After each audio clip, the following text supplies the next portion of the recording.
What's up, No, I'm guys? sorry. I have something. Oh, I you was do. quickly changing my project of the week I got because something. Noah shaved me. We have a thing written there. What the something is? That No, we're- but I do want to ask y'all something different outside of this Go ahead. intro thing we got right here. Like when y'all are listening to albums, like each listen, do you listen for something different? Like the first one, are you just like, first listen, are you just like, okay, does it sound good? Second one, are you like the lyrics? Third one, like how do you guys do that? What's your process? I've been wondering that. First for me is always just sound. Second for me is lyrics. You can't like listen to the lyrics and hear the music at the same time. Does that make sense? Like the first time, I feel like you can't. That's hard. Honestly, the first listen, I feel like I'm just kind of absorbing it, and I'm like, Yes. am I having a good time absorbing this? Because I can't pay full attention to it because I don't really know it's your first time listening to it. You don't know the songs, but every repeated listen, you get to know the songs a little better, and I think you appreciate them more. Honestly, I'll wait till like before we do the review, like the day before or like 2 nights before. I'll listen to the lyrics. I'll break them down because like I gotta focus on the music the first couple of times, just like figuring out if I like it, sounds, everybody sounds. And then the last couple ones, I'm just like reading all the lyrics and be like, oh, he said that. Especially for something like we're about to review. So. And that's what I was gonna say. The best of artists can blend the two, and somehow you listen to it one time and you hear these amazing words and amazing production, and you just know it hits. You know, one artist that does that outside of James Blake, who we'll be talking about later, Deep Tease, Japanese Breakfast. I'll say she does that. Wow. Y'all see how I That did is a that? transition if I've Y'all see ever how I heard did of that? What a segue. Well, I know you know it is.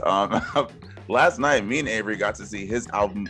Avery, can I say album of the year? Is that your album of the year? Is it? This is my album of the year and It's book mine of the too. year. We Same, got Avery, to see Avery's album of the year live. We saw Japanese Breakfast, who performed a very, very sizable portion of her latest release. Jubilee. What's it called, Nnamdi? Oh. I wanted Avery to finish the line for me. What's it We called, were both Nnamdi? there. It was one. I have it open right here on my Spotify screen, so don't do me, no.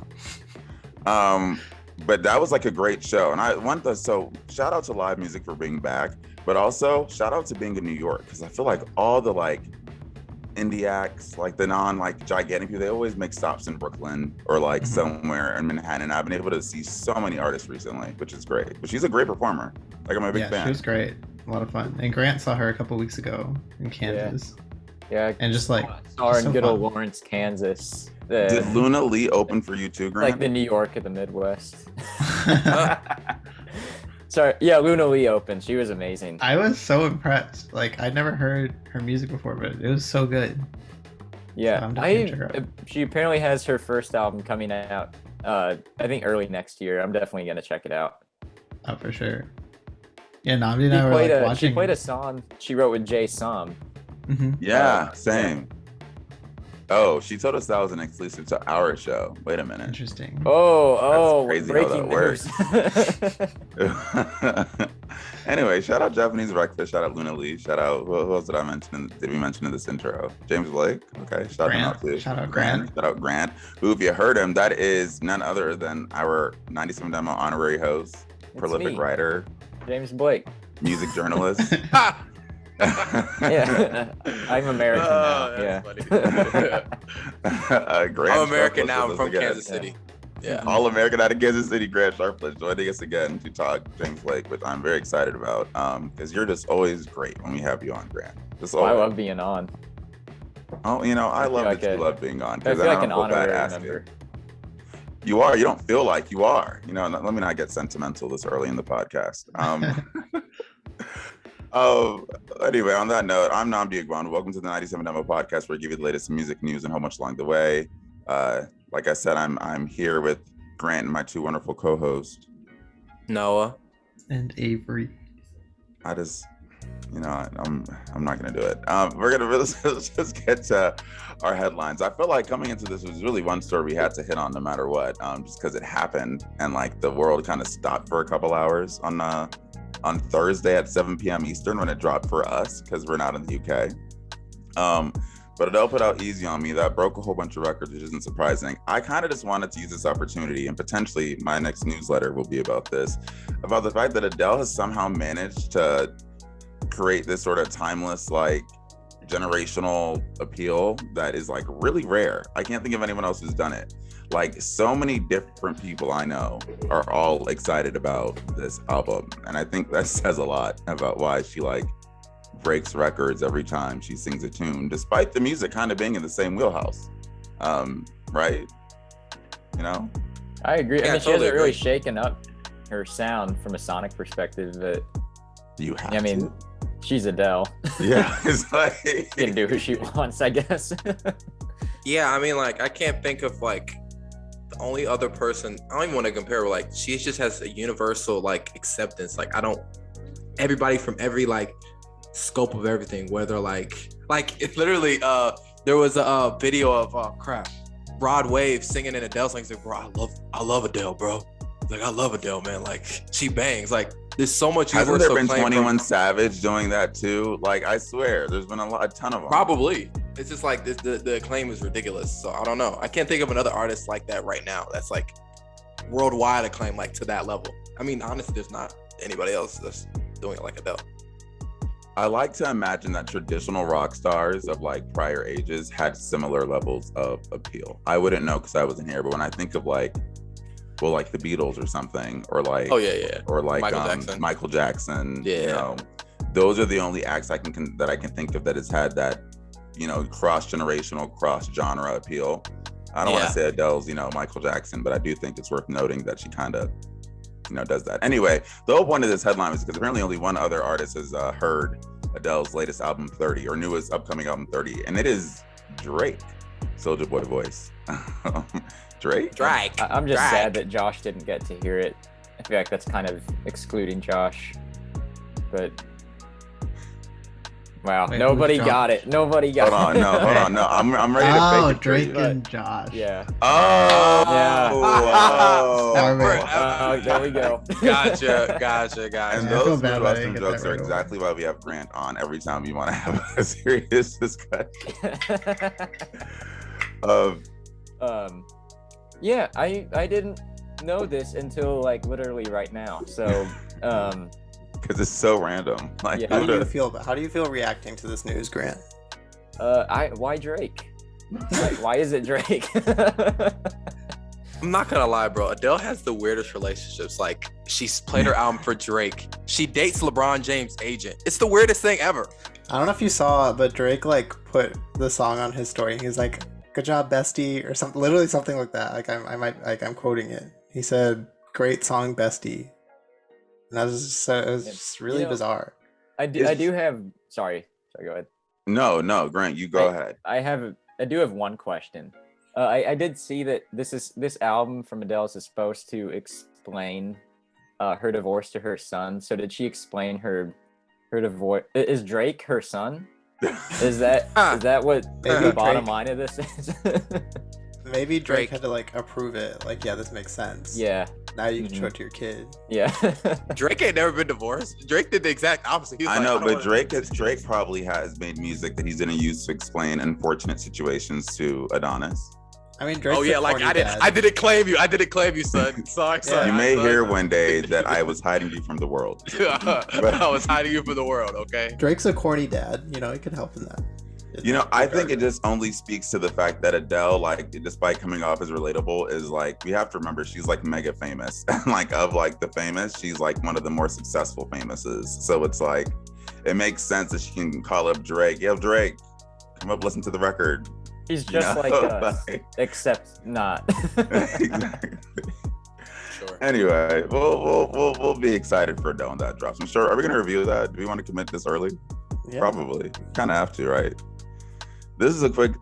This next story is a quick plug of the 97 Demo newsletter. Y'all should all check that out. But the real news story of it is that the Recording Academy, who we often scrutinize on this podcast, infuriated country music fans. I guess some of them, the Kacey Musgraves stands within those groups, because they excluded her latest album, Starcrossed, from the country albums category. So it cannot be considered for country album of the year. A lot of people are upset because, well, they say Kacey Musgraves thinks this is a country album, so why can't it be a country album? That pretty much simply summing it up in that. The president of Universal Music Group Nashville wrote a very scathing letter to Harvey Mason Jr. of the Recording Academy, urging him to kind of reconsider his decision, and doing so by highlighting the fact that Kacey Musgraves is basically the it girl in country, and that what he does to her will trickle down to other smaller acts, and basically reminding him that he's sort of restricting what it means to be a country music artist. Like, you have to have this sound, you have to look this way, you have to, you can't really play around in other genres, and that could hurt the overall genre itself. So I wrote about that in our newsletter. I kind of phrased it as country music gave Kacey Musgraves a little Nas X treatment, because if you remember Old Town Road, despite some people thinking it was country enough, it got completely shunned out from like every kind of country institution. And even though you can argue, well, Kacey Musgraves is more country proper than Lil Nas X, it's the same idea that you're restricting a genre, and that's not going to help it grow. And Yeah, I mean, you can't stop growth in anywhere. You know what I'm saying? Like, in a country. I mean, I want to ask, like, Avery, you're a big fan of Kacey Musgraves. Like, did it not sound like country to you, like when you were listening to this album? Because I know you're a fan of Kacey Musgraves. It was definitely more like poppy, I guess, but it's still elements of country. It's almost like country music, like as an institution, doesn't want its artists to like get too big, like to cross over into other areas, or else like you're just gonna be gatekept from. Yeah, it feels like it feels like a lot of gatekeeping going on. It's totally gatekeeping. I mean, it's like defining, like, by doing this, they're basically defining what country can and cannot be. Exactly. And that's just restrictive, and it keeps country from opening up and emerging into other genres and allowing artists to borrow from other genres when they're making music. But it's like keeping it's a very narrow-minded concept, obviously, but like I would agree with Avery. It is a pretty poppy album, but still I feel like that's kind of denying like her origins as a country artist. Yeah. And she is one of the biggest country artists right now, especially within like we were just talking about Adele and how she reaches into other areas. Like I'm not the biggest country person, but I love Kacey Musgraves, and I love her earlier stuff too, like her first two albums, and Golden Hour is my personal favorite because I feel like it did such a wonderful job of, bridging the gap between country and like indie pop. And yeah, it sucks, I guess, but I feel like country music should be celebrating Kacey Musgraves as like an artist who has such broad like crossover appeal. I guess like exactly. But it's not gonna hurt her though, I think. Oh yeah, see, it's not. That's what it's not gonna hurt Kacey Musgraves, but it is gonna hurt country music as a genre, in my opinion, because I point out country music is the fourth most popular genre. The fourth, like it's behind pop, rap, and rock. And the more you restrict and confine what country music is, the more it's gonna lag behind, because we're in a generation where we're all about crossing genres, Plus, on a more anecdotal level, if like R&B has to accept that Justin Bieber can call changes an R&B album, and like if we have to claim like if rap has to claim like Iggy Azalea's efforts and like super poppy rap albums, then country music should have to claim country albums that kind of veer in other directions as well. Every genre has to do it. And I think at the end of the day, it'll only help you. Plus, beef at the Recording Academy, why do you need screening committees to determine where an album falls? I don't understand that. There's so many processes to like the Grammys as the way they work, but one of them shouldn't be like, well, first your album goes through an anonymous committee that sorts it into the right genre. And then we let people vote on it. Well, and it's weird because it feels like they pick and choose, because like with this, like this isn't country, but then like an album like Tyler's album a couple years ago, why am I tripping Igor? on it? Igor. And remember, Igor. he rapped on one song. He's like, I'm happy for winning the Grammy, album. But it was a pop album. And it feels like they pick and choose like what they want to like. Oh, this restricts it, and this one they're gonna be like, oh no, this isn't that, and we're gonna put it in this. That's why you should let artists pick what genre their music is, and then let voters decide if they think that album was successful in that genre. Boom, that's simple. You don't need an anonymous committee to pick where it goes. This is another episode. Yeah, I don't want to spend too much time on it, but that's Grammys are losing relevance anyway. Exactly. I thought you were gonna say the Grammys are losers. I mean, that's true too. The Grammys Speaking of winners, anti-losers. See that one gets a D. I'd give that transition maybe like a 7.4. 7.4. Well, we can albums that may 10-year be anniversary. Yeah, that's generous. That was Speaking of generous. albums that may get 7.4s. Nope, still not. You're Okay. reaching. I'll just keep, It needs to be now. I'll just Reaching, Wait, it's not was Was good that right now. a pun? well, He's struggling right now. He's struggling. He's struggling Like right now. album may get a 7 point. It's fine. Basically, Grant, part of the reason, not even part of the reason we wanted you on, in addition to me just knowing you like James Blake, is because you had the opportunity to kind of talk to him, or at least hold an interview of some format. I don't know if it was talk or email or what that looked like, but an interview of some format with James Blake ahead of the release of this album, which, as always, like very cool. And it was for Spin Magazine. And there were so many things that I want to hit on, but I think the biggest one is like this line where you say that the biggest difference that James Blake has noticed between his debut album and now is his self-esteem, and that sort of shows itself through this work. I'm just more confident. So I wanted to just start with when you spoke to him, what was the format? What was the conversation like? And two, was that a theme you heard, that he just was much more sure of this music, much more confident, much more self-aware? Yeah. So we talked over Zoom. He saw the view that you're seeing right now, except when I talked to him, the pink curtains were a lot more prominent, and so it kind of cast me in like this ethereal pink haze. It looked like I smudged Vaseline on my camera. He told me not to worry about it though. So, and then I think, speaking on like his confidence, I just think his artistic trajectory has been really interesting to watch, because he started out making like instrumental, like sample-based EPs, and then he released his first album 10 years ago, and that was the first time anybody heard him sing where he didn't use his voice as a sample. And we're like, oh, he has a beautiful voice, and nobody knew it.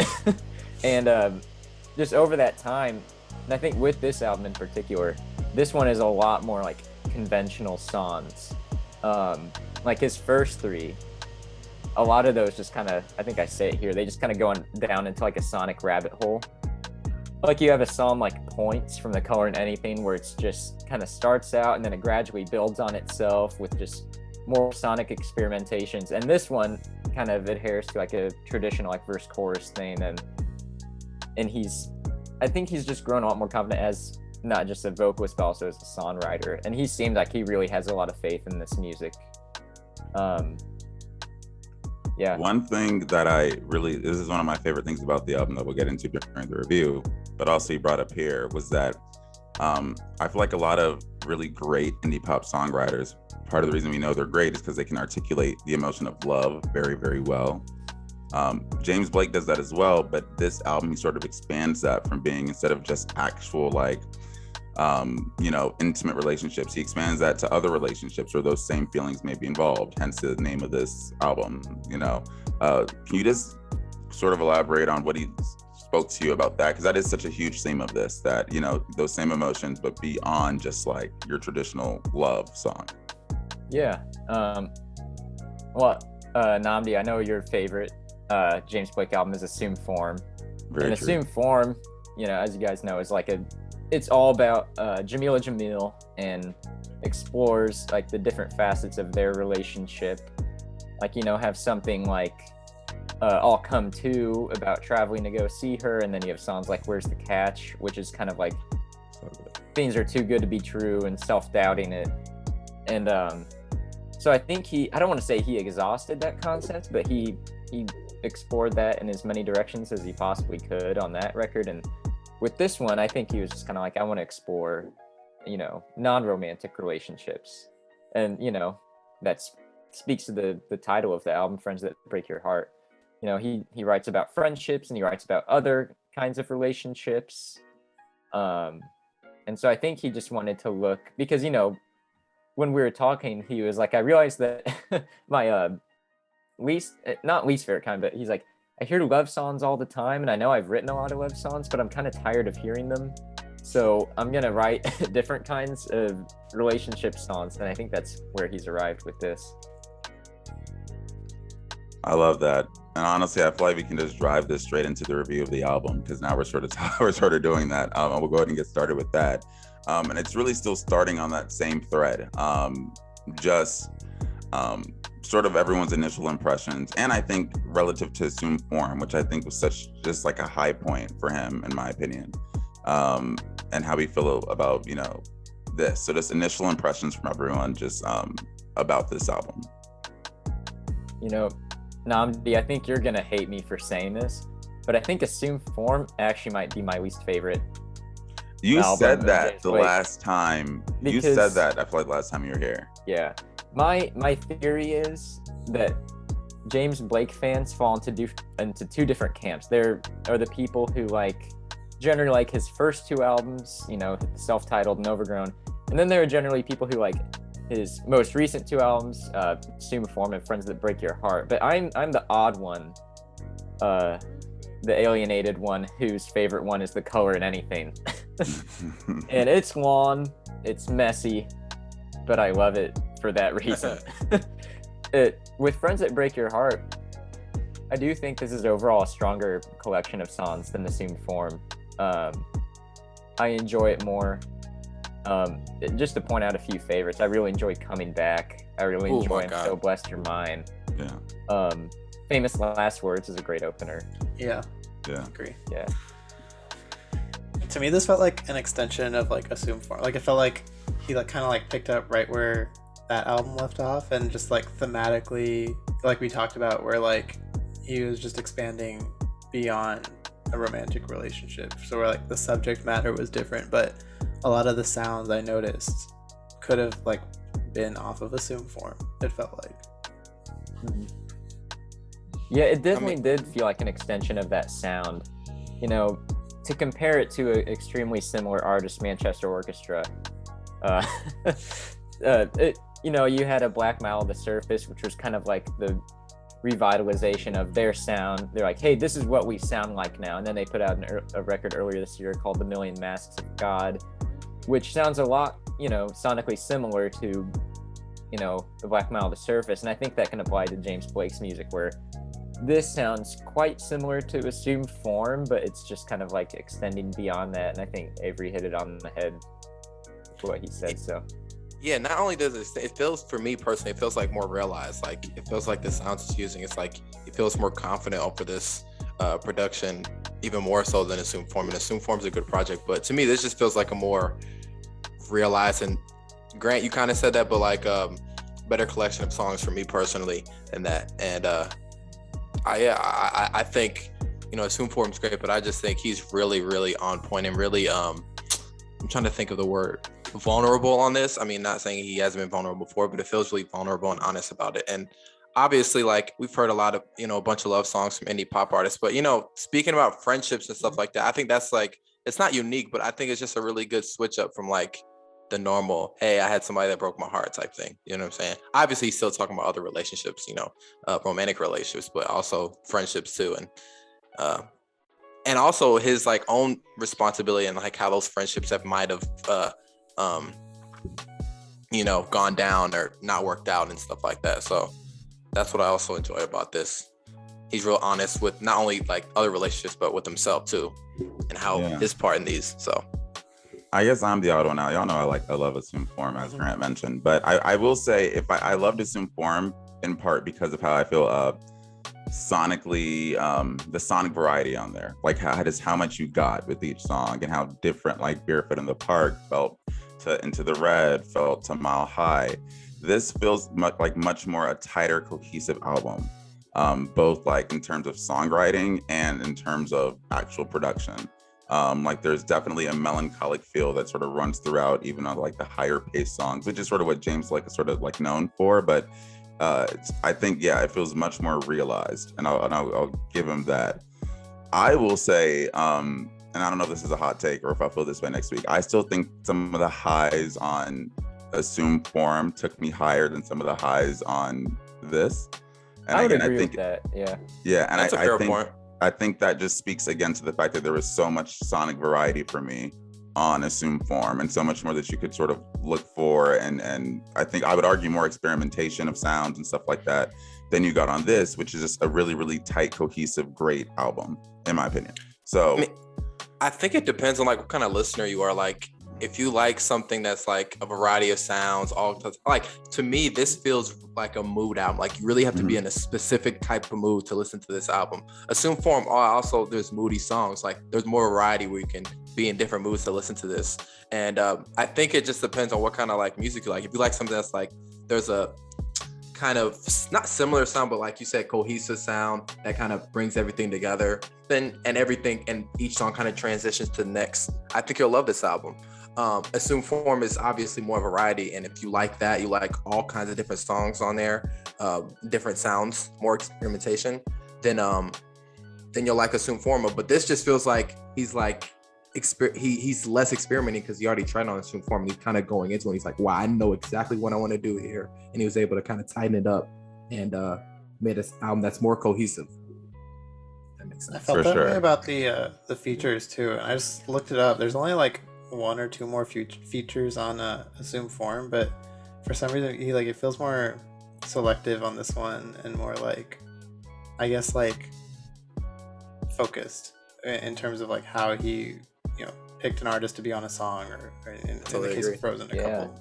Yeah, and we're definitely going to get into the features. I want us to sort of like tackle this album in two halves, because that's sort of how I feel. I feel listening to it multiple times. It felt like there was a front half and a back half. We'll get to that soon.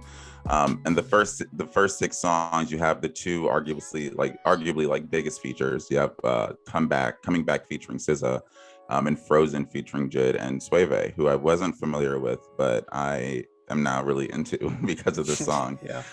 So I sort of want to speak to the strength of the first half, like how, what were your thoughts? And I guess honestly, let's start with the feature. Let's start with Coming Back. Like, what do you guys think of that song? And then the use of SZA as a feature on this. That's probably one of my favorite songs on the album. Mm-hmm. I love SZA's feature on it too. She just feels like a really good fit for it, I think. And God, it's just weird to think that James Blake is just this big now, like that he's pretty much like a celebrity. Like, I never would have predicted this to happen, but here we are, James Blake and SZA on a song together, and yeah, I just think it's definitely a highlight for me. But he had, I will say, didn't he have bigger features on Assume Form though? Yeah, well, that surprised me even more. Yeah, because Travis he had Scott 3000. and Yeah, Travis Scott, and you know, Rosalia, yeah. Mm-hmm. Yeah, he had the Assume Form features were a lot bigger, and that shocked me even more because there were barely any features on his music beforehand. He had like, I think, GZA on Overgrown, and then he had Bon Iver on The Color and Anything, and he had like an EP with Bon Iver. Mm-hmm. Yeah, but he's reached into the upper echelons of you know, I guess like mainstream music, so to speak, where he's just working with like the biggest stars. Yeah, for sure. Yeah, I mean, getting into Comeback, those first 2 songs, when I first listened to it, to me, they kind of blended together, because it's kind of, you know, really, really melancholy in terms of the production. The production is really minimalistic. You can really hear what he's saying, like all the lyrics. And that's one of the things later on listening to it, like 4th and 5th listen, that I really enjoyed the most. But those first 2 songs really kind of flowed into each other, kind of blended at first. But when I got to Coming Back, that's where I feel like he kind of showed off his range as a singer, because obviously James Blake doesn't have the most booming, loudest, aggressive voice, or whatever you want to call it. But Coming Back, it feels like he was showing off the singing skills, when he was doing the Coming Back, the little hook and everything. And I thought this, huh? Seen it. I got a little skills. But yeah, I thought SZA's verse was great. I thought she fit perfectly on there. I still don't understand what she's saying sometimes with that little weird voice she's doing, but she sounded great though. But doesn't it almost feel like he uses her like as a production element more than like? Oh my gosh. I feel like sometimes I can tell when like, especially at the end of the song, like that outro, it ends with SZA's voice. I feel like J. Cole used to say he does that. Like, I remember when he wouldn't like credit features, and their reasoning, the justification would be like, oh, well, like it's more of a production element than a feature, but even though that's stupid. But I think James Blake does that too. Like SZA almost doesn't feel super pronounced, because it almost just feels like another element of just the general, like, just production. That's so broad, but You know what I mean? I agree. I'm with you. And I mean, I think James Blake he has an uncanny ability because he's obviously a great songwriter and he has production credits on pretty much all the songs. And not only does he use the features as like another instrument, but like his voice, obviously, that's one of the things that I love about James Blake the most. Like on a few artists I feel like can do that. Like James Blake has an incredible ability to make his voice like another instrument. Like I feel like The Weeknd can do that. And in rap, like Kendrick can do that in a pretty well. Yeah, exactly. But exactly, I agree with you. So I think James Blake is one of those artists that has an uncanny ability to like make his voice into the instrument in a weird way. Grant and Avery, can I ask you guys' opinions about Famous Last Words as the intro track? This was one of the singles he put out beforehand, right? That's the top 3 track on the album for me. So what do you? How did you think Noah felt the first two kind of blended together? What did you guys think of the intro track and then Life Is Not the Same? Famous Last Words is one of my favorite songs. Just it is surprising that this was a single, but I think the reason was because the album got delayed. It was supposed to release in September, and then month ago, of like vinyl production, they had to delay it by a month, and so I think they're like, well, we have to put out something to tide people over, and I guess this is the track they went with, and I guess it would have been the second single anyway. But I really, really enjoy this song. I think it's a good intro track just because, that synth hook is pretty ear-grabbing. Like, it's still pretty low-key. It makes me just like most of his music. I was on like a spaceship or something. Like, it sounded very like future-y kind of. Yeah, no, I love this song. This is one that definitely sticks out to me. He's such a great writer. We're looking at this on Genius for our audio listeners, and it just reminds you. I think this is a good thematic intro too. Just like again with the idea of friends that break your heart. There's something about sort of like ending those relationships and like the pain that comes from that. Like I like when you're the last of my old things. You're the bridge always gets my me. Broken limbs. Like I love the bridge. Where the strings come in. He's like, "You're the famous last words." I love that. Yeah, and also I want to clarify. I said first listen; those first two songs blended together. My last, because you tried to play. First of all, I want to clarify. I know. I was just trying to make a transition to get to another point. I wasn't trying to for sure. Well, I'm not mad. I just wanted to clarify. To your point, give that transition a 7.7. I don't really know if we're gonna do a track by track. If we do, it's unintentional. I know we're gonna get to Frozen, but I wanted to ask you guys about Funeral because as much as I like the song, I remember when I was on like my 8th listen trying to figure out like the bad things. I was wondering like if there's any song that I felt like could go just because it felt like, oh well, we have the sounds and have the general ideas. What would it be? And I kind of landed on this song, and I want to know if I'm alone. No, I would get rid of this one too. Actually, it's one of my least favorites. Between this and the title track, I'm not like super keen on. I think these could probably go. Yeah, this one kind of like blends in. Like to borrow from Noah, this one kind of blends into me for the rest of the album. Yeah. And I'm also maybe Lost Angel Nights. Those are probably like. Oh, you don't go there. I'm sorry. That's the one where Nnamdi a couple days ago was like the writing on this track. Y'all don't understand. Avery has heard me singing so many of these songs like in the shower, and Lost Angel Nights is on. We're gonna get to that in the back half, but okay, that's good to know. But yeah, I just felt like it's sort of the risk you run when you have a really sort of cohesive album. Like some of the songs can blend together, and sometimes you're like, oh, well, I don't really need this track. For me, Funeral was that song, but I see how you could feel that way about title track, Friends That Break Your Heart. I get that. Lost Angel Nights, not as much, but I hear you. Did you guys listen to the bonus? Maybe I'm the friend that broke your heart. I didn't listen to the bonus. Like a day after the album came out, he came out with like a bonus track. And it was Funeral with Slow Tie. Yeah. Oh yeah. I think I liked that a little more. It gave it a little more energy, flavor. A little flavor. It was like a little nice seasoning. Slow Tie's a pretty energetic guy. Yeah. Yeah, he is. He had a great album. Was that this year or last year? That was this year. That was a long time ago. Yeah. So guys, let's get to Frozen. Drake, Grant, I want to ask you in your interview, did you talk to him about any specific tracks? Yeah, we actually talked about Frozen. Let's get it. Oh, look, y'all be questioning my transition skills, dog. Yeah. Grant, tell us about that what y'all talked about. transition was probably like an 8.7 best new transition. Yes. Yeah.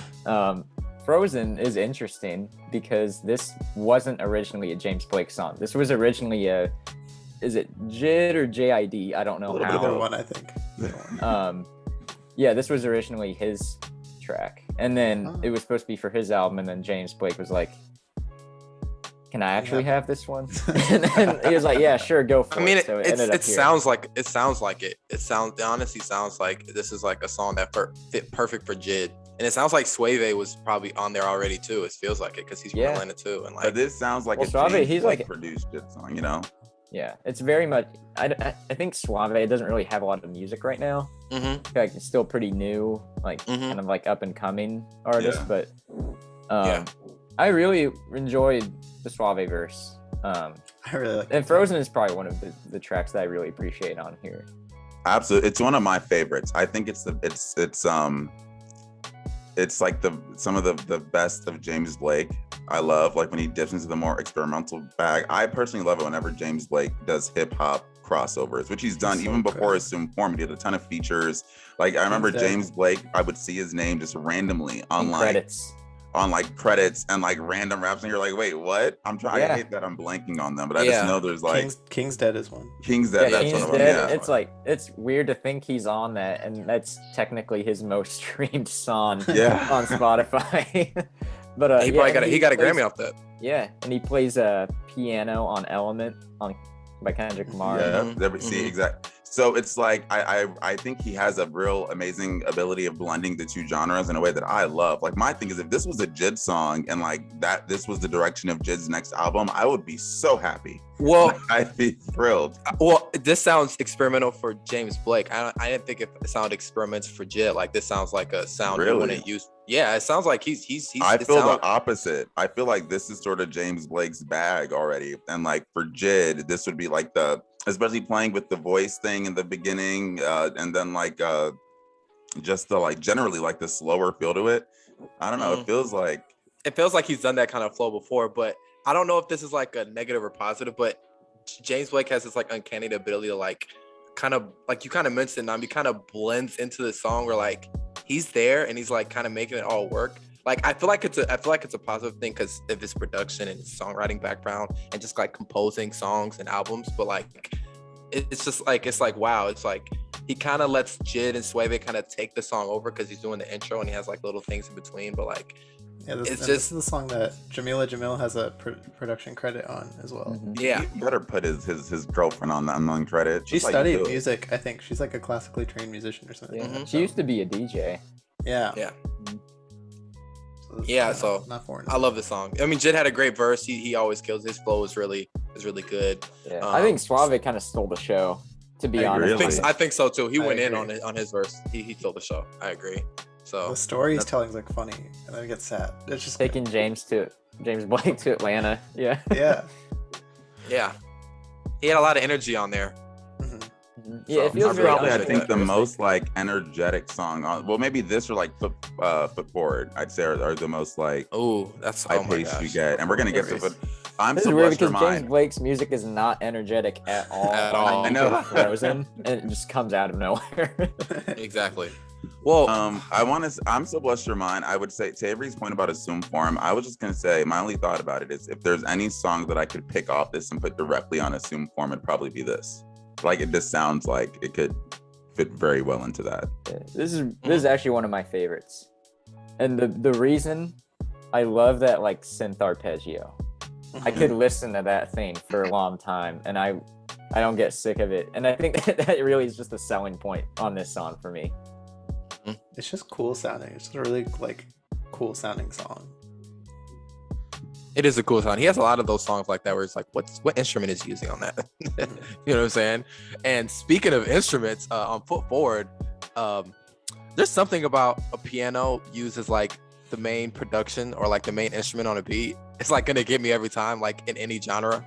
And when it's like, and then the fact that like Metro Boomin is like doing the production on this, that just shows like how talented of a producer he is. But like the way it's coming in with those pianos, I think is really incredible. I kind of got chills listening to it. And that's when my ears, because like this is an album that's kind of easy to, excuse me, to like kind of put in the background. And then when this song comes on, I'm like, oh, whoa, You know Yeah, what I'm no, saying? that's Becomes a actually the foreground point I voice. like wanted to make with this, and that's sort of why I said in the beginning I wanted to divide our like analysis to 2 points to this, because this sort of starts the back half, and I felt like this is one of the few albums that I think has a stronger back half than front half. I get that maybe a hot take because of like Frozen and like That's a hot take. and like, you know, the SZA feature, but I love the back half of this album. And that starts with the forward, because I think when you're listening in order, put forward really perks your, like, it gets your ears listening. does. It's like, oh, well, this is different.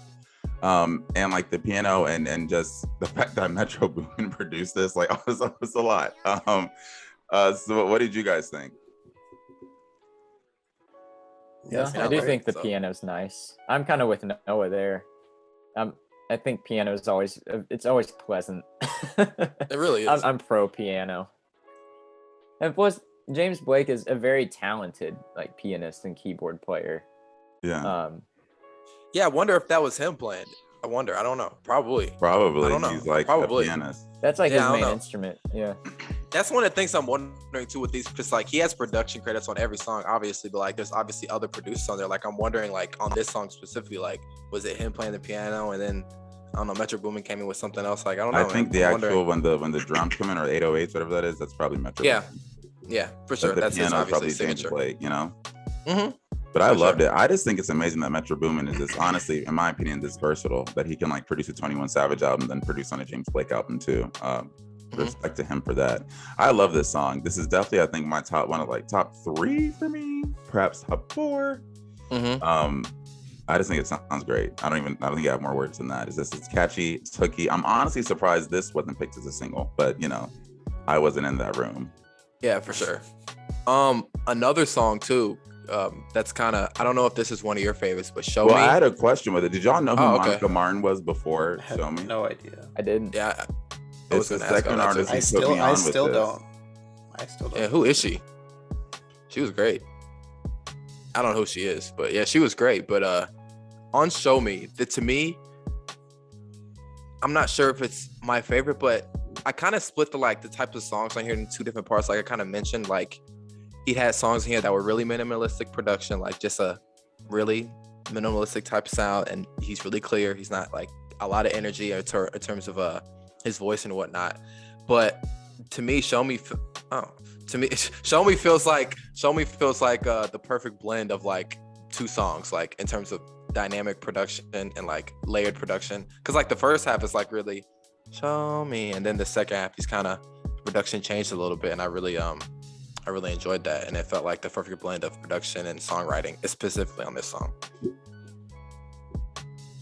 Yeah, you're that close to singing again, Noah, and you're teasing us. One Teasing time, us. maybe. Mhm.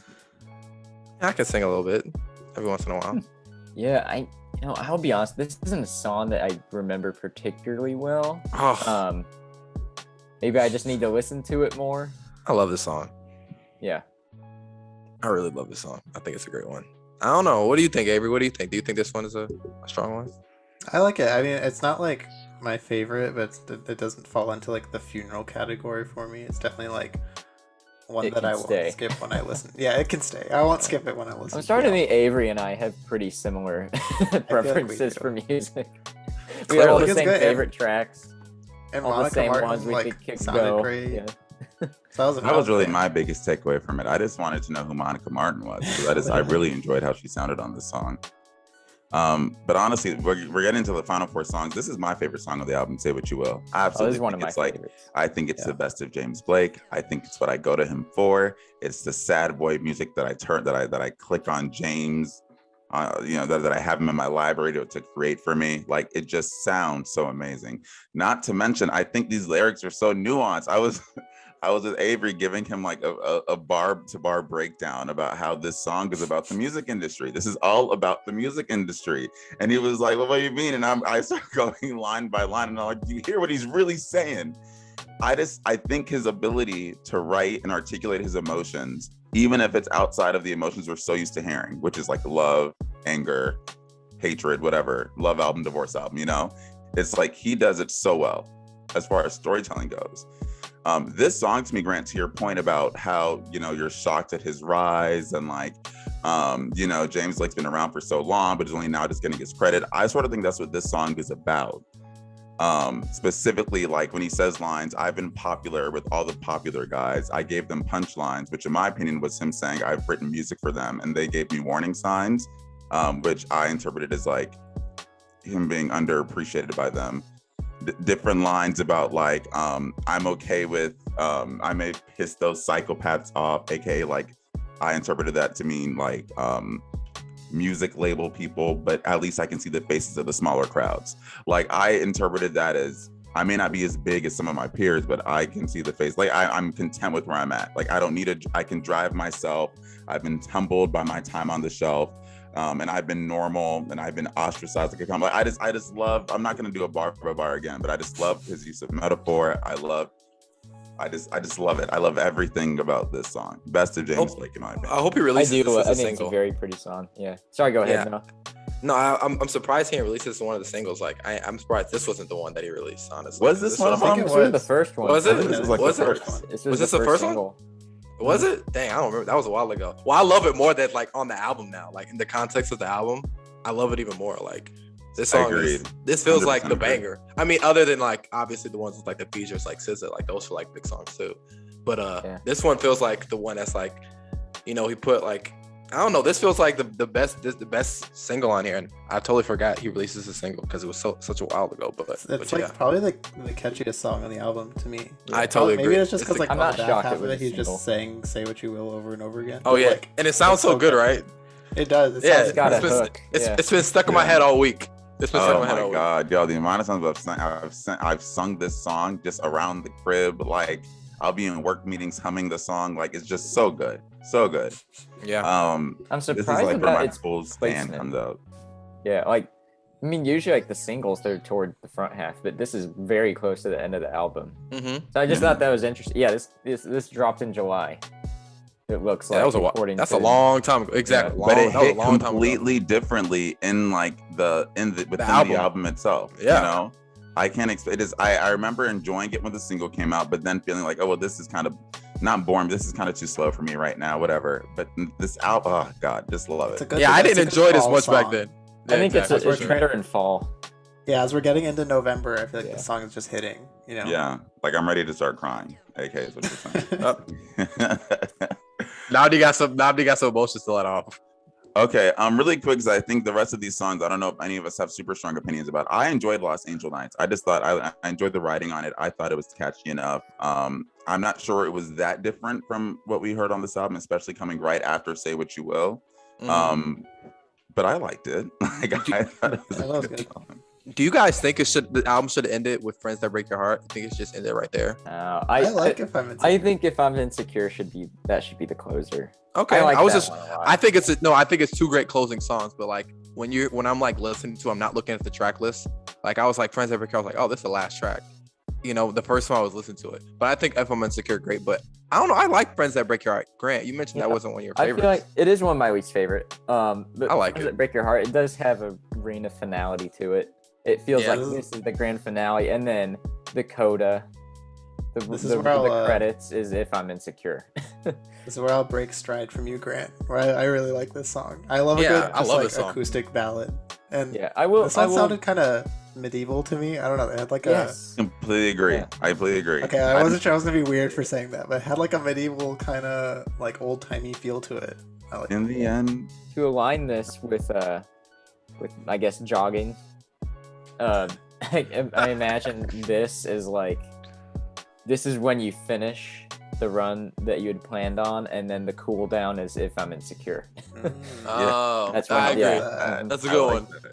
I like that. I like that. You Man, know, I don't know. To your point though, I will say I kind of do wonder if there was a way to switch this around so that Friends That Break Your Heart had just like a more pronounced placement.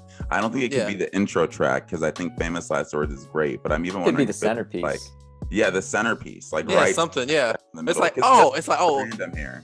It feels like Yeah. it should end, and then we have this one more track. You know? it feels like it should have been like the Leonardo DiCaprio meme, like, oh, the track name. Oh. You know what I'm saying? Like that it felt like it should have been He that. said it. So, yeah, he said it. You know what I'm saying? I don't know, man. I love his lyrics on here too. He's like, and then I slept with one eye open. I was like, damn, bro, like they coming at you like that. You know what I'm saying? I don't know. I love that track. But if I'm insecure, like, not to sleep on that, I thought that was a good end too. Like, the thing is, like, friends that like break your heart. It feels like it should have been the end, but sometimes I think it's kind of like cheesy to like end it on like the title track too. So like, I don't know.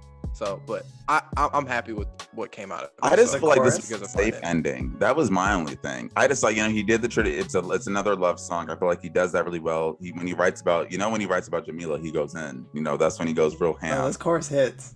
So I don't know. I think it is felt a little bit Goes in on safe this. as an ending. I would have kind of preferred the the medieval sounding like something to, I agree. to Yeah. go out It feels like the last track. I was like, oh man, this feels like the last track. But yeah. Dang, I felt like, damn, Grant. on. So ladies and gents, we've now done a track by track unintentionally. That wasn't the plan going in. But we did it. So everyone gather your thoughts. We're gonna do closing thoughts. And remember, we try to clip this for Twitter, so let's try to keep it short and cute. So closing thoughts and a score. And I'm gonna go ahead and say we should start with do I want to put Grant on the spot? Grant, hit us with it. Okay. I think I'm just gonna repeat myself because I kind of said this before we did the impulsive track by track, but the Color in Anything will probably always be my favorite James Blake album. I know it's the odd one out, but it's just kind of stuck with me in the really weird way. Friends That Break Your Heart, I like it more than Assumed Form. So it's probably my fourth favorite James Blake album, right behind Overgrown and the self-titled. But I do think this is a nice collection of songs. I think his writing is a lot more direct, a lot more conventional on here. And it's interesting to hear him in this light because he's not really known for writing direct, conventional songs. He's known for kind of just exploring a sound and then layering it and layering it and layering it in this swath of synths and whatnot. And this definitely has more of a verse chorus feel. There are some songs I'm not crazy about, but there are also some songs on here I do enjoy. So I would probably, we're doing ratings, you said? So I guess I'll cap this off with a 7. Nice light 7 by Grant Sharples. Noah, hit us with it. Yeah. I think this is a good album. His songwriting's on point. He's really vulnerable and honest, which I always appreciate. Like we've said throughout this review, really cohesive album, but when the high points come, they really come. I think just he's really on point with his songwriting and his production, his composing ability. So I'm gonna give this album a 7.5. Okay, light 7.5. Noah McGee. Avery, hit us with it. To borrow from Grant's earlier statements about two different kinds of James Blake fans, I think I'm in the second one where I prefer this popular James Blake over the earlier career James Blake. And so to me, this feels like Assumed Form 2 in a good way. Whether I like it more than Assumed Form, I think it's just gonna take some time for me to figure that out because I think they're both kind of equal in my head right now. But yeah, the songwriting's on point. The production is great. I love how he uses his voice. He just knows how to produce himself so well and how to place his own vocals so well within a track. And that combined with the songwriting was just amazing. So I think I'll probably at an 8 out of 10. And without repeating what everyone has said already, I will just say the highs on this album, in my opinion, justify my score of an 8. So that's what I'm going to give it. Cohesive, nice songwriting, amazing production, great features. Notice how none of us said, I would skip that feature because there's no skips other than the one skip we discussed, 2 perhaps. I'm gonna give myself an 8 before I talk myself into a 7.5. So that means you didn't go 8.5. I thought we were gonna go up in 0.5 increments. The 97 demo score is a 7.6, which I'm content with giving this. I wonder what we would have given Assumed Form. With Grant here, considering that's his least favorite album, it perhaps would have been lower. So I don't know. Sorry, Nnamdi. No problem at all. But Grant, I really he's we'll wait till Grant's gone to do that one. Yeah. Well, But Grant, I really appreciate you joining us. You're always the best honorary host. And it's always amazing having you around and getting to just hear your opinion because you know how to talk music and write music really, really well. Any closing thoughts? What do we need to look forward to? Any new articles on the way? Any previews? Well, is this going live tomorrow, aka today? Or Yes. yes. Well, today, in air quotes, I have a piece on my favorite album of all time, M83's Hurry Up We're Dreaming, on MTV News. You can read. Kind of focuses on Midnight City and how that was the entry point to M83's music. And then I'll be writing about the new War on Drugs record for Spin in a couple weeks. So that's what I've got on my agenda right now. When's the Adele interview? Oh man. We're waiting for that. Well, we'll be sure to follow up with you after you do that writing. And I don't know, maybe we'll see you in the newsletter this week. Yeah, perhaps. maybe we will. And I'll also get a couple songs for our playlist, October playlist from Grant, because he has great taste. But yes, in the meantime, Grant, thank you for joining us. Well, thank you guys. I always love coming on here. All right, so once again, shout out to Grant Sharples for joining us for our review of James Blake. Friends That Break Your Heart. We've given it a 7.6 out of 10, which I believe places it above. What was our reviews this year? Wow, is that right in the above Drake but below Donda? When you think about it like that, that's kind of funny. Anyway, on to new releases. We had a couple of things to look out for this week. Punk by Young Thug. The album came out. Shut the F Up Talking to Me by Zach Fox, which Noah is super into. Mac Miller re-released Faces. Noah also wrote about that. And then Optimist by Phineas, which is exciting. And Pink Panther's mixtape, which I believe Avery has wrote about. So, the newsletter is shining in this week's new releases. What did you guys listen to? Avery, this Pink Panthers. Yes. Talk about it. Debut mixtape. 10 songs, 20 minutes. Is that what she called? Is she calling it a mixtape? She's calling it a mixtape. So this is supposed to be like a taste into her music.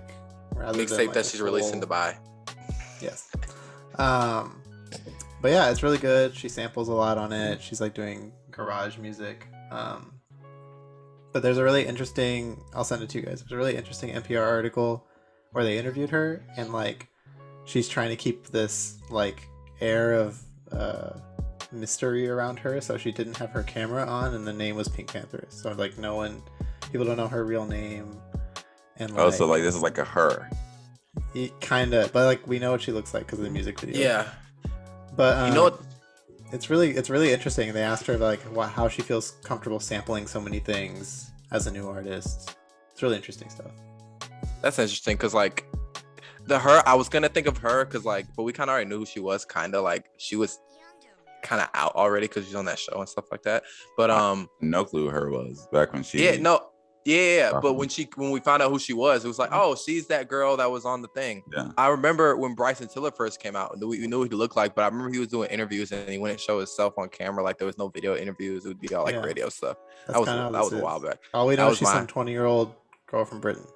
Yeah. But we do know what she looks like though, because she has music. And they also asked her about like, why are your songs so short? She's like, I just get bored with melodies. So she's like, I do a melody as many times as I feel it's necessary. Tierra Whack guy. Y'all remember Tierra Whack? She used to do the short songs thing too. I miss her. You said remember like she's gone. Like I haven't seen an album or a project in a while. That's all. I was like, yo, what happened to Tierra Whack? I was like, did she leave? I was like, Tierra Whack is dope. No, actually, can you tell us about this Zach Fox album you've been texting us about all week? Yo, dude, bro. So like, I've heard of Zach Fox because like he's a comedian and stuff like that. Like he's that's what he is. Twitter. He had a thing. He had a little thing with Phoebe Bridgers too. Like he did a little segment on his show, and I was like, yeah, exactly. So I was like, oh, who is this? Because then I saw The Alchemist like did an Instagram post on him because he was like, yo, Zach Fox, I produced one of the songs. I was like, oh, okay, I'm gonna check it out. And I listened to it, and it's like literally the most ignorant like music you'll hear. Yeah, it's really ignorant. Ignorant in what way? Because I still don't get like ratchet ignorant or like trap. Yeah, like he's talking about. No, like he's talking about like like like really ignorant. Like I don't really know how to like explain it, but like early childhood creator ignorant. Kind of. If you look at the album cover, you can tell like it's his foot with the cigarette between his toes with eating chicken wings, and he has songs called like "Boy, I'm on Your Ass," "Menace," "Mind Your Business," "Get Off My You know? Okay. I see what we're talking about. Exactly. You get the vibe though, but it's really, really entertaining. And he reps Atlanta hard, like for real. Like he really lives it. It really feels like when you're drunk in Atlanta, going to Waffle House, listening to this song for real. Waffle House. Miss Waffle House too. So I really, really enjoyed this. This is I'm probably gonna write about it in my newsletter. So I really liked it. Short too. So yeah, I loved it. I just want to give a shout out to Maxo Cream is fire. Just want to point that out. Oh yeah. Oh my gosh. Oh yeah, you've been on that for a minute, right? The Maxo Cream wave. I love Maxo Cream. The album comes out tomorrow or today when the album comes out. The album comes out tomorrow, Monday. I think. Yes, Monday. That's what it says on Apple Music. It says it comes out 18th. So that's so weird. It's so weird. I don't care. This thing about to be so that hard. Oh my god. Cleared in time. I feel like that's what that means. Yeah. Anyway, but Nnamdi, what do you got? Let's hear it. Oh, sorry.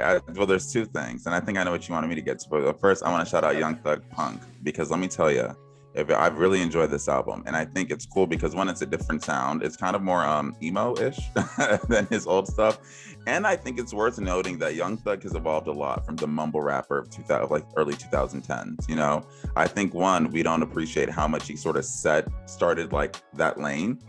Because I said, no, tell me if this is off. But I really was like, when you think of mumble rappers, Young Thug is like the first big one, right? I kind of feel like Future was that, but he became less mumble rap. But like, I feel like Future, I just think of him first, kind of. But Young Thug feels like the next guy. Yeah, because that's fair.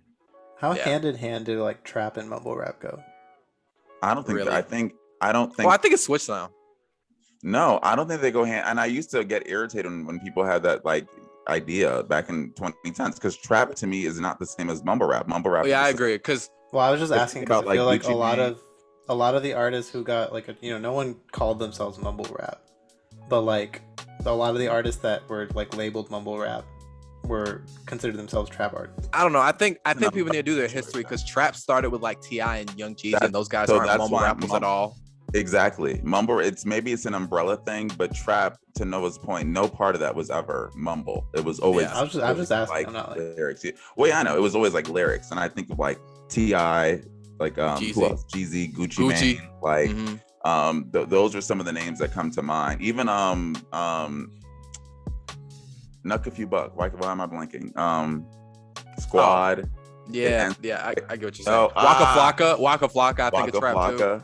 For sure. I remember the name of this. I don't know. Mumble rap is literally mumble. Like Playboi Carti is mumble. You know what I'm saying? But that's it. But I brought the Young Thug thing up because if you think of Playboi Carti, who did he get inspired by then with the sound of mumble rap? Young Thug, right? Young Thug. I agree. I totally agree. So that's like cool to think about. And I just think this album, he's not really mumble rapping anymore. So it's cool to see that growth. And I haven't listened to it, Nnamdi, but like at first I thought this was like a collab album between Gunna and Young Thug, but it feels like Gunna's just like prominently featured on here. Yeah, it feels like it's because the songs where he's on it just says with Gunna. It feels like a Raekwon thing you do with Ghostface, because it's like the album said Raekwon, but it was like Ghostface on like every other song. So like it just says with Gunna. It doesn't say featuring Gunna. Like Snoop Dogg and Dr. Dre. Yeah, exactly. Yeah, type thing. Exactly. Kendrick Lamar. I'm definitely gonna put sponsor of this on our playlist. Well, not Kendrick, but yeah. Both of the Compton album. Great too. Yeah. Did anyone listen to Optimist? Has anyone listened to Optimist by Phineas yet? I know I'm going to. I didn't even know this came out. Until like last night. I'm excited. I still like that single. It was so good. So far. That came out a while ago. I know, it's so good though. This album kind of fell under the radar because I didn't even know it came out. Did you know it came out? Like, were you like? I've been waiting for it because I'm a big Phineas guy, so I knew it was coming out. And he's touring off of it, so like I knew that was happening. But I haven't gotten a chance to listen. Is this his first full length album? Because last year we got in an argument about like EP album. It came out the year before. But like this feels like full length all the way. I don't know. I'm not gonna lie. I don't know if this is like a formal debut album. I don't know. It could be. I don't know if last year. I think last year there was an EP. I remember that being a thing. But perhaps it is. I will just say shout out Gucci Mane, his new album, So Icy Boys. A lot of people were talking about X for a reason, Summer Walker featuring City Girls, but I didn't listen to it enough to weigh in on that discourse. The song we have to talk about is Easy on Me, Adele. So just in the next 5, it's not too long, but just what did y'all think of the record? It broke all the records, by the way. But what did y'all think about the song? It's great. It was great. I mean, I don't know. There's really awesome. kind of like out of superlatives to like give Adele like she's an incredible singer. She has like such a universal voice that like nobody can really deny, like type thing. You know what I'm saying? Like you don't hear anybody saying like, oh, Adele can't really sing. You know, it's like, Adele can't really sing. Like you hear that about a lot of other people, even the big artists. But like Adele's just like an incredible artist and an incredible songwriter. So, and I love the music video too. Does Adele deserve the same criticism we gave Drake? No, because I don't think so because That when we're criticism talking about- being lack of growth. Sorry for our. I don't think so because well, somebody could argue that, yes, but I don't think so because with Drake, like this is another Drake album, those are still like mediocre albums. Like they're mediocre, like they're so half and half, like, oh, it's cool, it's cool, like it's 6 out of 10. I think so. Well, I'm saying I think so. Shoot, I think so. But hey, y'all look at the scores if you want to do that. But but I think with Adele, it's so like universal in terms of like everybody loves it. With Drake, Well, even like- though people, well, I'm saying with Drake, people talking about it, people are always so divided whether it's good or bad. You know what I'm saying? I say with Adele, like she's waited 4 years to come out with music, and now or how long was it? 4 years? Longer? Yeah, Longer, forever, longer than that. Drake comes out every year. And she has had so much stuff happen to her, and she's singing about that stuff. Like I don't go to Adele to like be like, oh, is she gonna do a dance hall thing this time? Like no, I want to hear Adele belt over a piano, Yeah. and she's doing. That's it. another thing and she's too. singing about something heartbreaking. She's more personal. Drake is rapping about the same thing every time, like, you know, other than like the time he had a son that he didn't tell us about. Like Drake It's is like two completely different genres. I don't feel like you don't go to. I wouldn't go to them for the same thing. I don't think the genre thing is fair, but I just think it's the same idea of growth. But I think I agree. I think the general point I'm hearing is that one, expectations are different, and two, you don't gotta grow when you got a voice like Adele, and that's just what that is. Well, and she just doesn't come out as often. Like she's talking about real life. Yeah, things. we're not Drake, tired of her bag yet. Drake's talking about, you know, Also, girlfriend Adele's we don't favorite know he album of the has. year is Drake. CLB. Y'all know What Good are we Emotions arguing is about? trying to get that feature somewhere. She don't mean that anyway. Honestly, I can't see it. I got hold on before we leave. I gotta talk about Faces. I gotta talk about Absolutely. You wrote about it this week. it. Yeah. Faces was re-released on streaming. The Mac Miller, I forgot what it's called. Like they have a new Twitter page. It's called like the Mac Miller Fund, Mac Miller like something. It's a specific Twitter page, but yeah, they re-released Faces on streaming, and I mean, I just fell in love with this mixtape all over again, honestly. I mean, yeah, man, like they redid the album artwork, like it's more like pronounced. Some of the samples they had to like redo because like obviously with mixtapes you're not making money off of it, so you don't have to like clear samples, but for this they did. So yeah, man, this makes me miss Mac Miller a lot. This is the best album to me, like overall, and it's so crazy because like y'all know I hate long albums. This thing is like 1 hour and 25. Like I freaking love this thing. Gosh. It's so long. But if you haven't listened, please listen to Faces by Mac Miller. It's a great project. Mac Miller's rapping his you know what off. Was this Mac. this wasn't it? Was this his first mix? It wasn't, right? No. Oh no. This is like What was 24. his first? Where was His this first like the order? Like in This his was like- his- Probably if it's mixtape or project, it's like his 4th or 5th. Because before this, he had watching movies with the sound off, and then he had other. So this is like his 4th or 5th, honestly. So he has like 4 projects before this. So yeah. Okay, So- we'll definitely check that out. I'm a fan. Okay, so let's. I think we are. Oh, Billboard Hell. We're gonna fly through this because this feels like a long one. Apparently, what's happening next week is Drake will once again. By the time this comes out tomorrow, Drake will once again be at the top of the Billboard Hot 100 because he's Drake and he's just the commercial guy. I believe this will be his 4th week at #1. Perhaps it's 5th. I want to say 4th. Other noteworthy things: Don Toliver's album "Life of a Don" debuted at #2. Avery, you've been good into for him. Don Toliver a lot. I know. I like the album. I don't think we talked about it enough. Maybe we can, I don't know, bring it up next week, or maybe we'll see a couple songs from it on our playlist. Who knows? And then that's pretty much the only substantial move. Meek Mill's "Expensive Pain" still rocking the top 5 at #4. I've heard very good things about the album, and I enjoyed it from listening to it. And Morgan Wallen's still in the top 10 because Weekly Morgan Wallen check. Do we have to bring him up now? I just have to because who was canceled? It's like Oh my gosh. are people mad? Yeah. Now the Hot 100. I just want to bring up a couple of things. Ascent has officially charted in the top 10. That's a new peak for it. That makes WizKid and Essence the first song with Nigerian lead to reach the top 10 of the Hot 100. Oh, I like how you mentioned Nigerian lead. Because that's the thing, it is a Nigerian lead. One Dance was #1, but he was a featured artist. But what was even more shocking is the reason I thought that stat was wrong was because of Wale and Sade Adu, who I just assumed at some point had top 10s. Apparently that didn't happen. So yeah, WizKid's the first to do that. Also, I wanted us to take a look at which Drake songs are sticking. Way Too Sexy is kind of obvious, featuring Young Thug. That's at #4 this week. But also Knife Talk. That's at like number, nine? 21 Savage, Project Pat. This was one of my favorite songs, and I just didn't think it got that much talking about it. Oh, nah, this one's hard. This song's hard. Yeah, this song's hard. Sticking, and I love it. And that's all I had for Billboard Hot 100. Girls Want Girls at 20. Oh my God, that's one of the worst ones, dog. That's what I'm talking about, dog. Fair Trade at 30. Fair Trade's cool. I just can't deal with the toxicity of girls. It's just, yo, Drake really sound like he's sleepwalking on that song. Like, oh, good. Every time like he just woke up. Every time I see the Peaches. Y'all know it's true. Go on, go on. Oh man, he sound like he just woke up. Go on, go.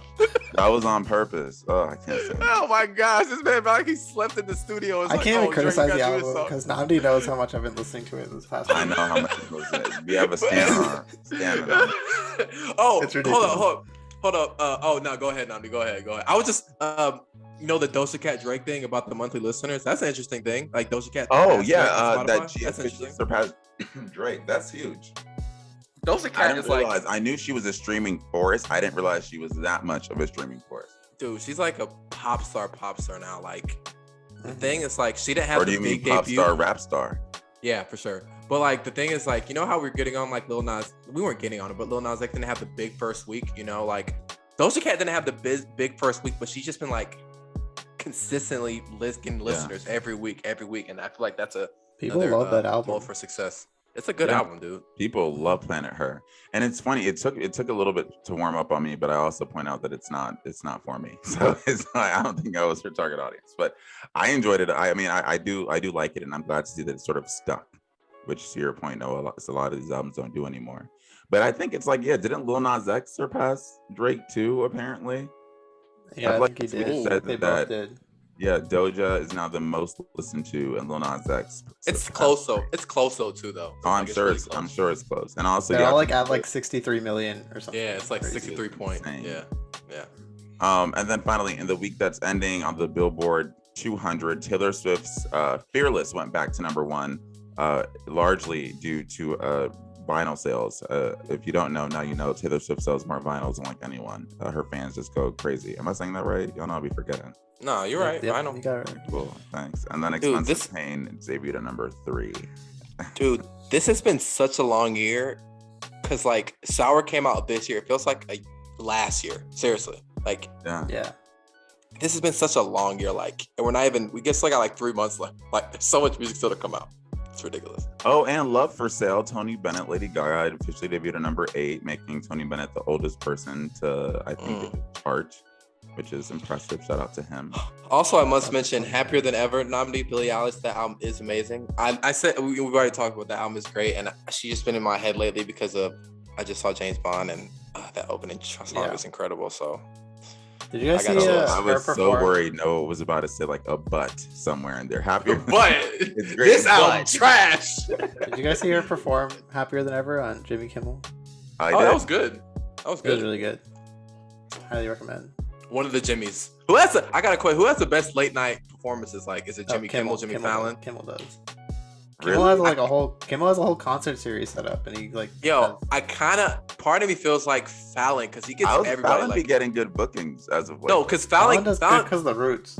He does good. No, but he puts people on. Like I remember he had like Joey Badass do a late night thing. Didn't he have Barty's? Baby Keem. Didn't he have Barty's? He probably did.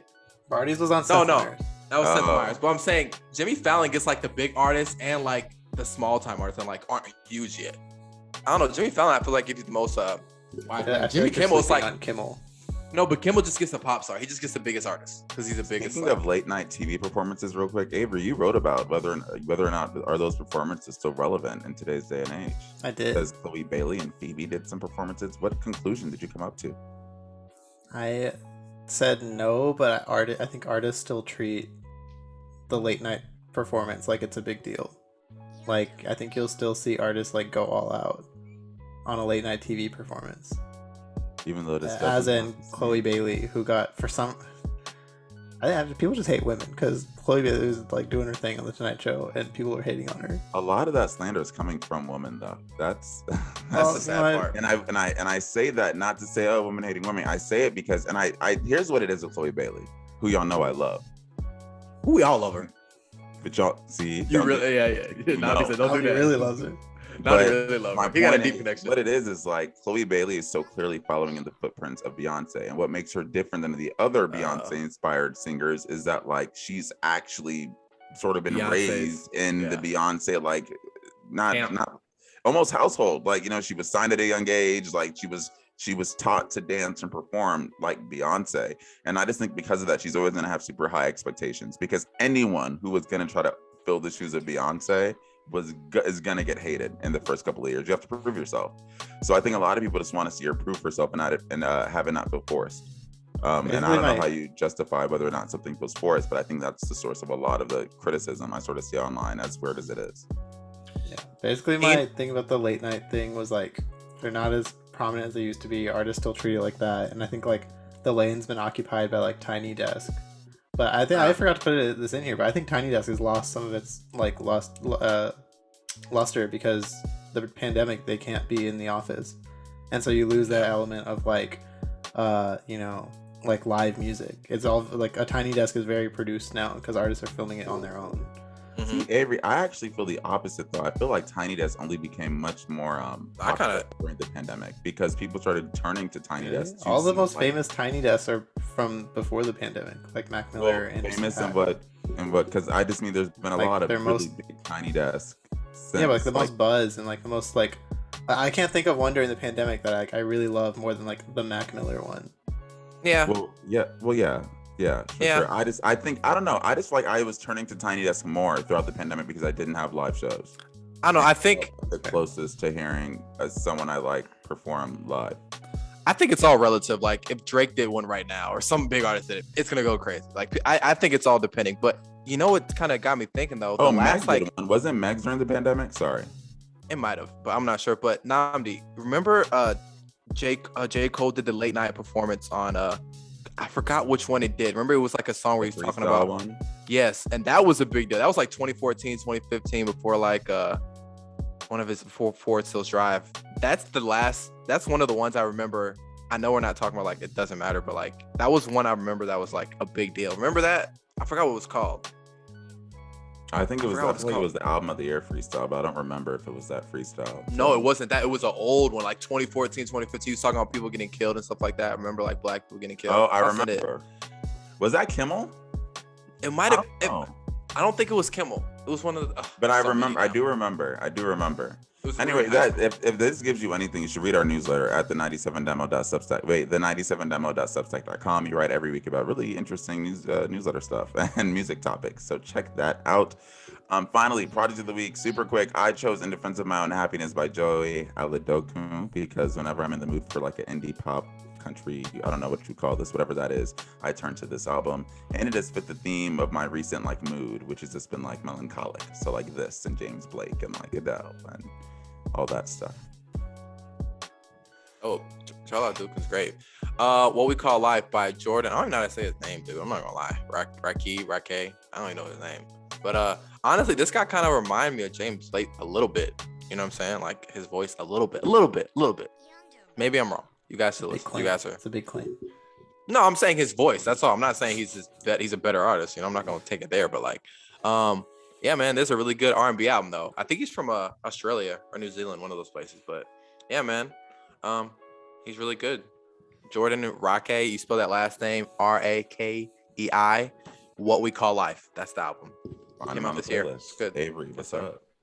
Mine's Parked Car Convos by Cash Page, Dallas legend. You know what's up? Killing it. Escape from Dallas.